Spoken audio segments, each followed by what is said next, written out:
Hello and welcome to week 4 of Sunday Sermons with Jake Ryan. Today, I want to talk with you about forgiveness. But before we get into that, I want to point out that I've been very intentional with these first few weeks about talking about themes that I think are really important for us to have a good life. Um, Things that maybe we don't really get a lot of clear, positive messaging on in our everyday lives. And so that's why week 1, I started by talking about how good intentions aren't enough. That if you want to make a difference in the world, you can't just mean well. You have to pick a cause and figure out what you can do that makes a difference. Then I balanced that out with week 2, talking about finding that balance of being considerate without being too considerate. Because you do not have to give away everything you own and devote yourself to a life of service to be a good person. But you can and should find something sustainable to do. Last week, I talked about your relationship with yourself and how to cultivate a positive one. And this week, forgiveness has a lot to do with our relationship with others.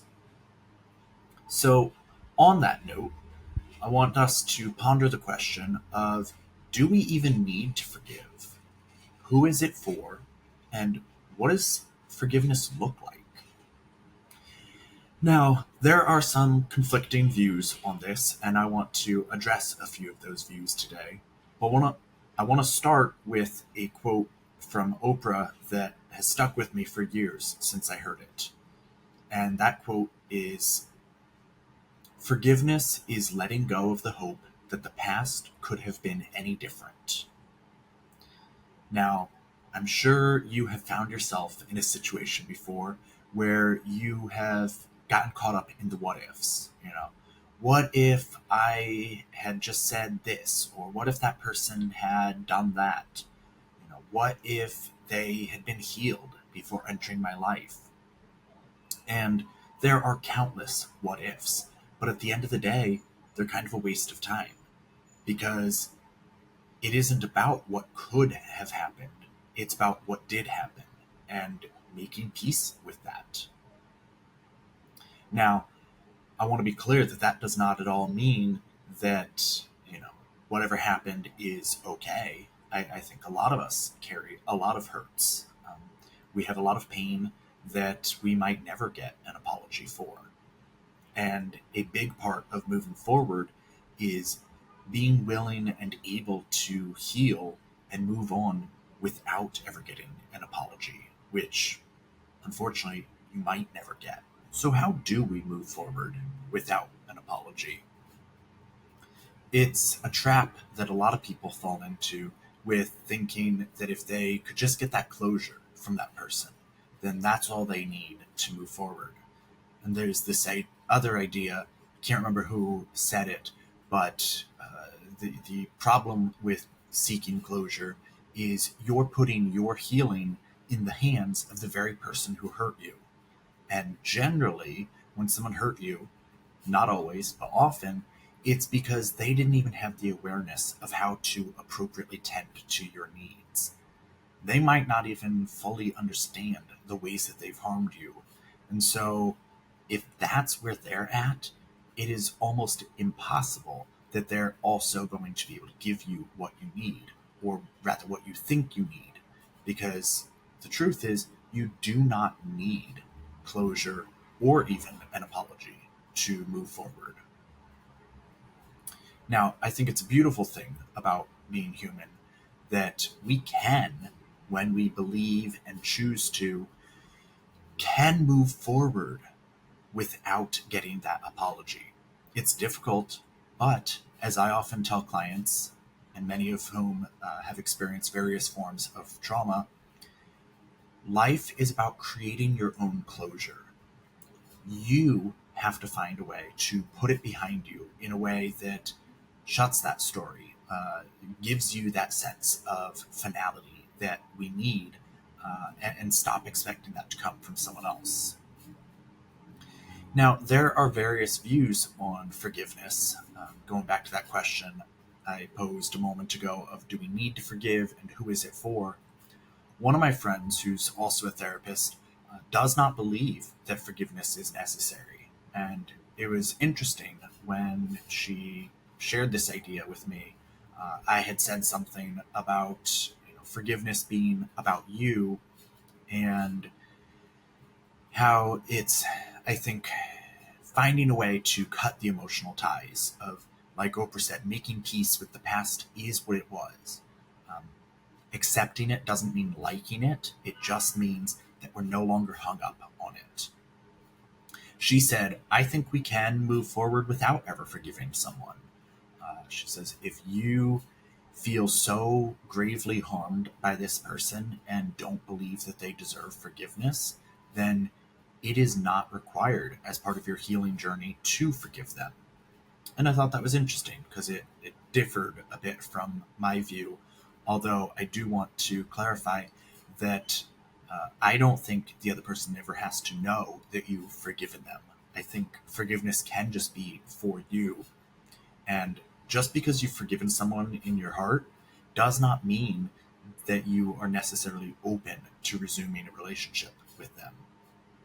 Like I said, for me, I think it just means I am no longer going to let this sap me of my emotional energy. I'm no longer going to let this weigh on me as a what if or a wish that it had been different. It's okay. That sucked. I am strong. I am going to be fine. I am moving forward. So, yeah, really take what feels good to you. If it feels good to you to, in your mind or in your heart, decide that you've forgiven someone and move on, great. And if it would feel good to you to move on without ever having forgiven them, that is also fine. I think either route, the goal is to cut that emotional tie, um, because unprocessed emotions, they literally can and will tear you apart. When I used to work with kids, we explained emotions as energy in motion, and I think often people get caught up in trying to understand an emotion, um, trying to figure out all the connections of where did this come from? Why am I feeling this? What am I supposed to do with this? And I do think that more often than not, we don't really have to do anything with an emotion except allow it to exist within us. So often it's not the resentment or anger or hurt that we feel is the problem. It's thinking that we shouldn't feel resentful or hurt or angry, or just hating that that's how we feel. But if that's how you feel, then accept that. Again, doesn't mean like it. Just make peace with, in my body, I feel hurt. I feel angry. I'm going to allow myself to have that because this person wronged me and I deserve to honor my feelings. A lot of women develop autoimmune disorders, and it's believed that this is in big part because they feel that they can't give voice to the anger that they feel regularly. And so they stifle it, they shove it down, they try to disconnect from it, they don't look at that part of themselves. And because emotions are supposed to be in motion, they're supposed to flow through us, and they can, unless we give them a reason to stick around. When you repress that, you are causing tension in your body. I don't know if this is actually where the word comes from, but I've heard an explanation that disease comes from dis-ease. We are not in a state of ease. Similarly, men experience and die from a lot of the top 10 killers far more regularly than women do. And it's believed that that's also because men struggle to name and process their emotions. Uh, we are so disconnected from having emotions because that's just not in the way that we understand masculinity in our society. We think that men are just purely logical, no emotions, but all humans experience emotions, and they can be difficult. But really it does come down to allowing a feeling to exist within you, because most emotions just want to be felt. And when they do feel that they are allowed to exist within our body, they dissipate. They only become a problem when we make them a problem, which is not always done consciously, but that's why we're talking about this. Is I want you to be in that state of ease, to avoid dis-ease, to allow yourself to tap into the anger that you might be feeling, but denying, to hold space within yourself for that resentment, that hurt. So to wrap that part up, it's, yeah, forgiveness is making peace with this shitty thing happened. It maybe shouldn't have happened. I'm not into toxic positivity. I don't believe that everything necessarily happens for a reason. I think sometimes we're just not going to understand the full picture of why something happened. We just have to go, okay, as much as I would love an explanation, I am in this place where I'm willing to let go of, I might never have all the answers, but I deserve to not have this feeling stay stuck in me. On the flip side of this is seeking forgiveness from others. And that entails expressing a genuine apology to show your remorse, take accountability, and prove that you do not want to harm them in that same way again. Now, there are 5 parts of an apology, and I think very often our society does not equip people with the tools to share a meaningful apology. And so that's what we're going to do now. I also want to note that a big part of apologizing and receiving forgiveness is expressing remorse, which is done through our tone and not just the words. You know, you can probably think of countless situations where you have seen this or maybe even done this, where you say, I'm sorry, okay? No one ever feels that that is genuinely remorseful. That's exasperation, it's frustration, it's saying the words to shut someone up and be let off the hook. But remorse is a key part of this. So, the 5 parts of an apology, something that needs to be present every time, even though it takes a little bit more words and emotional energy, it's what shows the person that you care a lot more than the I'm sorry, okay, ever will. First is actually saying I'm sorry. And you would be surprised at how often people try to apologize without ever actually saying I'm sorry. And I assume that that's often letting pride get in the way. I know with some of my siblings, when we were younger, I would coast on sort of the strength of our relationship. The fact that, you know, if I was showing remorse, it was my way of, you know, showing that I was sorry, but I never actually said it. And that kind of worked for us. But in most adult relationships, you have to say, I'm sorry. Next, you have to take accountability and express remorse. You're apologizing because you did something wrong. You should feel bad about that. You should not be making excuses. Next, you have to acknowledge the impact. Your mistake hurt that person. You need to show that you understand the harm that you caused through your action or inaction or whatever it is that you said. Next, there has to be an effort to make amends and show that you don't want to make the same mistake again.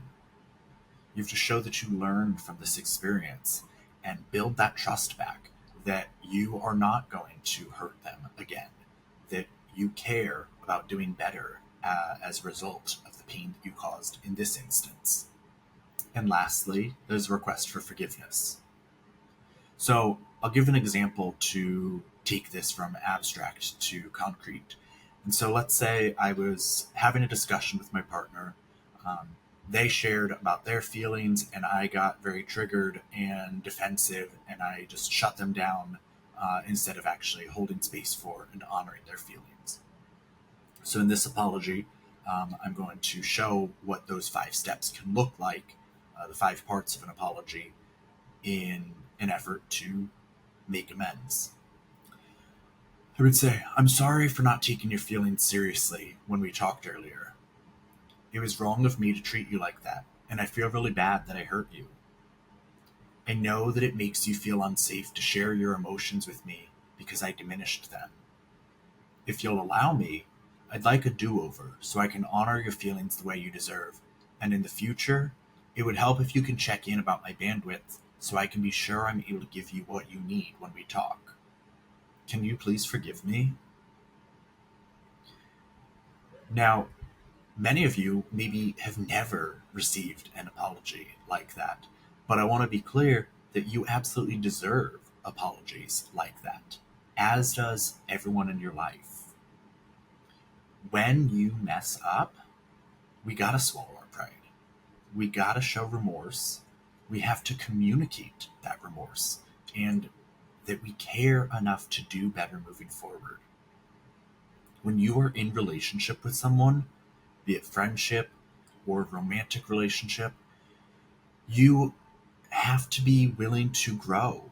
And part of that includes owning your shortcomings and missteps. Um, no one is perfect. You will make mistakes. And in most cases, that's fine, as long as you are willing to step into these apologies and have the conversations that need to be had. These repair conversations are so meaningful for people when done right. And you could obviously feel that the apology example that I gave is going to be a lot better than, well, I'm sorry if I hurt your feelings. Again, that doesn't feel remorseful. It's also still the right thing to do to apologize, even if the other person doesn't forgive you. You are not apologizing to get forgiveness. You're doing it to show remorse and compassionate understanding. Now, obviously, in most cases, we're going to want that forgiveness, and maybe it'll come immediately. Maybe the person needs to sit in their hurt for a little while, or consider if they actually believe the words that you said. And I think sometimes people get mad here. You could deliver a perfect apology, and the person could say, well, thank you for saying that, but I need to sit with my feelings for a little while, and I'll get back to you. They might also, say, I don't know if I can forgive you. And sometimes people get mad there, say some things that are really hurtful, and it definitely makes the person question, like, did you actually mean any of what you just said? Because you were just apologizing 20 seconds ago, and now you're yelling. Just want people to be aware of that it's gonna suck. You're vulnerable when you're apologizing, and you want to be forgiven. You want to have that relief of, oh, thank God, like they've forgiven me. They're not mad at me anymore. I hope you get that, but you won't every time. Still, apologize. Lastly, I want to talk about how you have to also be willing to forgive yourself. This does not mean letting yourself off the hook for harm that you've caused, but just like the components of expressing an apology to someone else, if you feel like you understand the hurt that you caused, you genuinely feel remorseful, you think that you've done everything you can to try to make amends and to show that remorse, and that you learn from the experience so that you do not cause that kind of harm again, then you can and should forgive yourself. Continuing to beat yourself up does not do anything for the world. It just saps you of your energy, and you need that energy in today's world to fight against the evils of this world, especially including the US administration. So, forgive yourself, forgive others, or don't, as long as you are cutting those emotional ties and letting yourself move forward, regardless of what the past holds and what it arguably should have held. Please take care of yourself and others, and share this with a friend, lover, or family member who you think needs to hear this. Until next time, I'm Jake Ryan. Thanks for watching.